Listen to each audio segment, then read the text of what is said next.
എടാ, പൂഞ്ഞാറ്റിലെയും പാലായിലെയും തോറ്റ MLA-മാരായിട്ടുള്ള നീയും നിന്റെ അപ്പനും, ഷോൺ ജോർജ്, നീയും നിന്റെ അപ്പനും, പൂഞ്ഞാറിലെ തോറ്റ MLA നിന്റെ അപ്പൻ PC ജോർജ്, പാലായി നീ അല്ലേ തോറ്റത്. അപ്പം നീ അവിടുത്തെ തോറ്റ MLA. നിങ്ങൾ അങ്ങ് ഭയങ്കര സംഭവമാണെന്നാണ് നിന്റെ വിചാരം.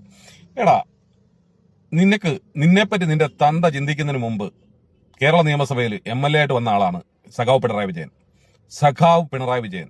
നീ വേണമെങ്കിൽ എഴുതി വെച്ചിട്ട് കേട്ട് പഠിച്ചോ. സഖാവ് പിണറായി വിജയൻ എന്ന് തന്നെയാണ് അദ്ദേഹത്തിനെ വിളിക്കുന്നത്, കേട്ടോ. നീ എഴുതി വെച്ചിട്ട് നീ അങ്ങനെ വിളിക്കണം. നീ എന്തോ അങ്ങനെ ചെത്താനെ കൊണ്ടാ നീ പറയുന്നല്ലോ, അങ്ങനെ പിടിച്ച് അകത്തിടണം, മറ്റേത് ചെയ്യണം, മറിച്ചത് ചെയ്യണം. അങ്ങനെ ആണെങ്കിൽ നിന്റെ തന്തയല്ലേ അകത്ത് പോകേണ്ടത്. ആദ്യം ഉമ്മൻചാണ്ടിയെ പറ്റി എന്തെല്ലാം അപവാദങ്ങളാണ് പറഞ്ഞിരുന്നത് അയാള്. എടാ, ഒരു ഉളുപ്പുണ്ടോടാ, ഒരു മാന്യതയുണ്ടോടാ? ഉമ്മൻചാണ്ടിയെ പറ്റി ഇത്രയും അപവാദങ്ങൾ പറഞ്ഞേക്കുന്ന ഒരു വ്യക്തി കേരള രാഷ്ട്രീയത്തിൽ വേറെ ആരെങ്കിലും ഉണ്ടോ നിന്റെ അപ്പനല്ലാതെ?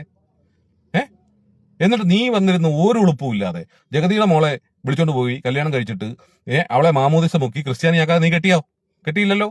ക്രിസ്ത്യാനിയാക്കിയിട്ടല്ലേ നീ കെട്ടിയത്?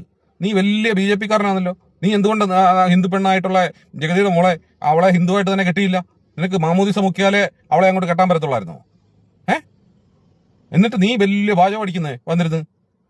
എടാ, പിണറായി വിജയൻ എന്ന് പറഞ്ഞു കഴിഞ്ഞാൽ അത് ഇനിയിപ്പം ആരൊക്കെ അദ്ദേഹത്തിനെ പറ്റി ഇപ്പൊ എതിർത്ത് സംസാരിക്കുന്നുണ്ടെങ്കിലും അദ്ദേഹം എന്ന് പറഞ്ഞു കഴിഞ്ഞാൽ കറ തീർന്ന രാഷ്ട്രീയക്കാരനാടാ. കറ തീർന്ന രാഷ്ട്രീയക്കാരൻ തന്നെയാ. ആർക്കെങ്കിലും അദ്ദേഹത്തിനെ ചെത്താൻ പറ്റുമെങ്കിൽ ചെത്ത്.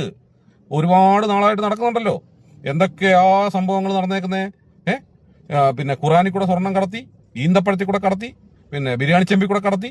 ഇതെല്ലാം കഴിഞ്ഞ് കമല ഇന്റർനാഷണലിൽ പിന്നെ വീണയുടെ പേരിൽ മോളായിട്ടുള്ള വീണയുടെ പേരിൽ കേസ്, പിന്നെ മരുമകനായിട്ടുള്ള റിയാസിന്റെ പേരിൽ കേസ്. എന്നിട്ട് ഇന്ന് വരെ അറസ്റ്റ് ചെയ്യാൻ പറ്റിയിട്ടുണ്ടോടാ ഷോൺ ജോർജെ?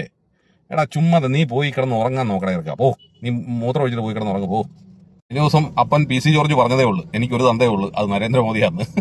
അങ്ങനെ പറഞ്ഞ ഒരു തന്തയുടെ മകൻ. അപ്പൊ പ്ലാൻ തോട്ടത്തിലെ മറ്റേ പുള്ളിക്കാരൻ എന്തുവാണെന്നുള്ളത് നാട്ടുകാർ ചിന്തിക്കത്തില്ലയോ എന്താണെന്നുള്ളത്? അങ്ങനെ പറഞ്ഞ ഒരു തന്തയുടെ മകനല്ലയോ ഷോൺ ജോർജ് നീ? നീ പറഞ്ഞു കഴിഞ്ഞാൽ ഈ കേരളത്തിലെ ആരെങ്കിലും എന്തെങ്കിലും വിലക്കെടുക്കുവോ? അത്രമാത്രം ചിന്തിച്ചാൽ മതി ഷോൺ ജോർജ്. നീ അതിനുള്ള വിലയെ നിനക്കുള്ളു. ഈ കേരളം നിനക്ക് അതിനുള്ള വിലയെ തന്നിട്ടുള്ളു.